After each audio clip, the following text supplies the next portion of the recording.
Hello everyone, I'm going to be starting a new tutorial section for my YouTube channel, and this video is going to be mainly on the supplies that I'm going to be using. So to start off, I have regular lead pencils, or graphite pencils rather, and this one doesn't belong in this kit, but it's a 9B pencil, which is very dark. It's the darkest pencil that they come in.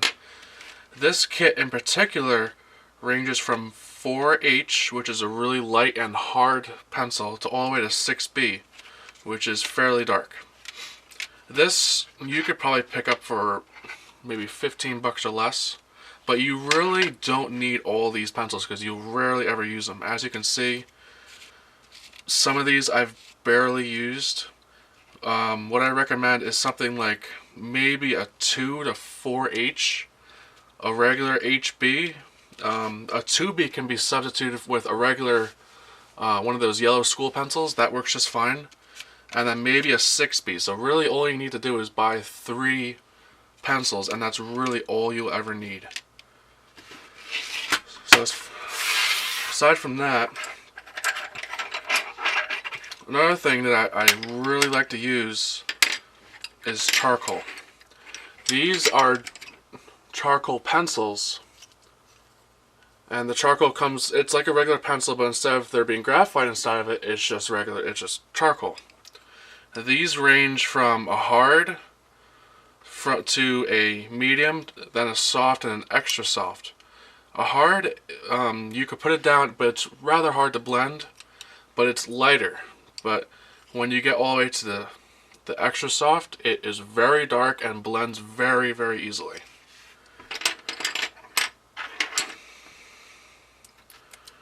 Next is the erasers. This is a kneaded eraser. This one just happens to be brand new. So I'll open it up and I'll show you what it does. Most of you probably already know what this does, but for those who don't, it's like what it says. It's a kneaded eraser. It's like playing with Play-Doh. You can actually get really into this and play around with it. But what's great about it is you can shape it and you can mold it into a nice tip, and you can erase really fine marks and lines. So that's what makes this a very powerful tool. Another eraser. This is I forget who makes this, but it's originally comes as a triangular eraser. It works fairly well, but again I don't remember who makes it because the name is not there anymore. You could probably find it if you go to an art store. You'll probably see it somewhere. And the other eraser that I use, which is an absolute lifesaver, it's made by Papermate. It's literally like a mechanical pencil just with an eraser that comes out of it. It's one of the best things I ever had gotten. So I mean, the dispenser, I want to say less than $1, and then you can get a whole bunch of refills for it. And this is about halfway done, but they start out, they last you a very, very long time. I've been using this for quite a few months already, so definitely a good thing to get. Another eraser. This is a pretty standard eraser. I've probably had this one lying around for a while. It's just one of those white erasers that come in a rectangular shape. Really, any eraser works well, but it's whatever you prefer to use. So you can, I mean, erasers are cheap. You can afford to buy one. If you don't like it, just give it to someone. It's not a big deal.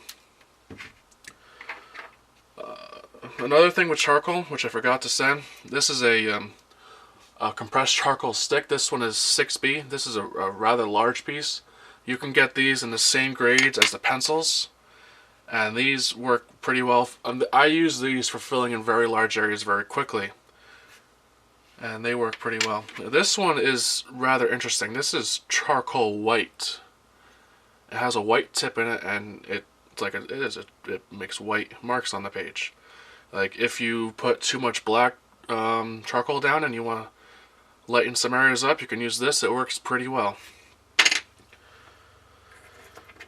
Another thing, which is probably the most important thing, these are all blending stumps. These, I believe, they're called tortillions, and these are the actual blending stumps. The tortillions, they come in, they're much more pointed, but as you press more and more down on the tip, they start to retract a little bit, and they start to get the tip starts to get rather blunt.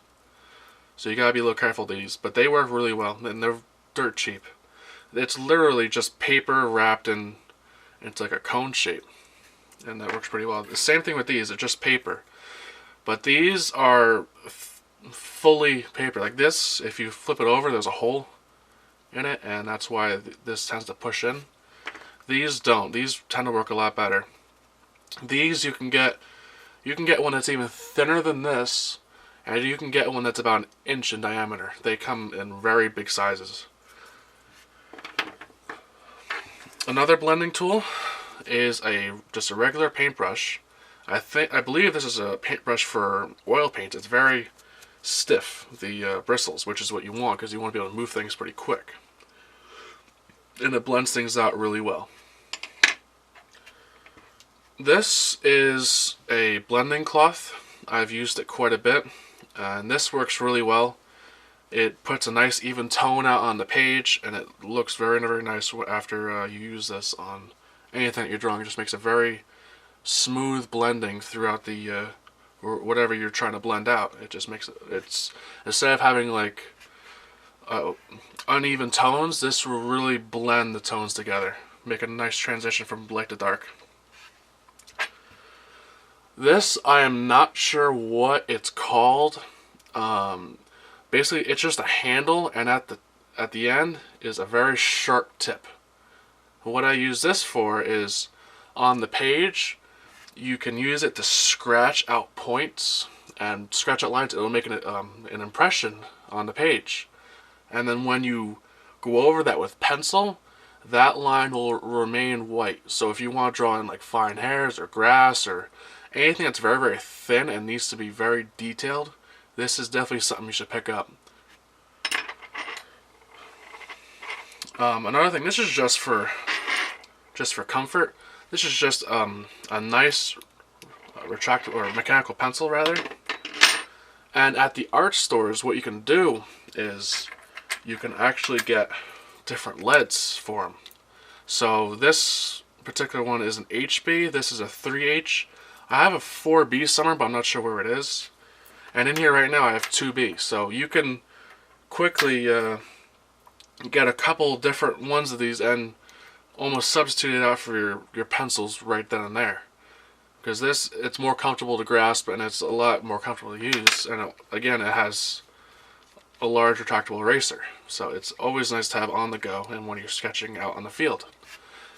So other than that, that's pretty much it as far as just basic supplies for drawing. This is a very cheap way to get started drawing. It's a very, very affordable, and just because it's cheap doesn't mean it's not good. If you get a simple set like this, I would say it's less than $15. I got it on sale for $10 during when the back to school sales are. And you can get a lot of the supplies very, very cheap. But if you get the hang of all these supplies, you can make very, very good drawings. And later on, I will be making tutorials showing you how to use all these tools to your advantage. So stay tuned, keep checking back regularly, and I'll have more videos up soon. So see you later, everyone. Don't forget to subscribe to my YouTube channel and like my Facebook fan page to keep up to date with all my content. Thank you for watching, and be sure to check back very soon.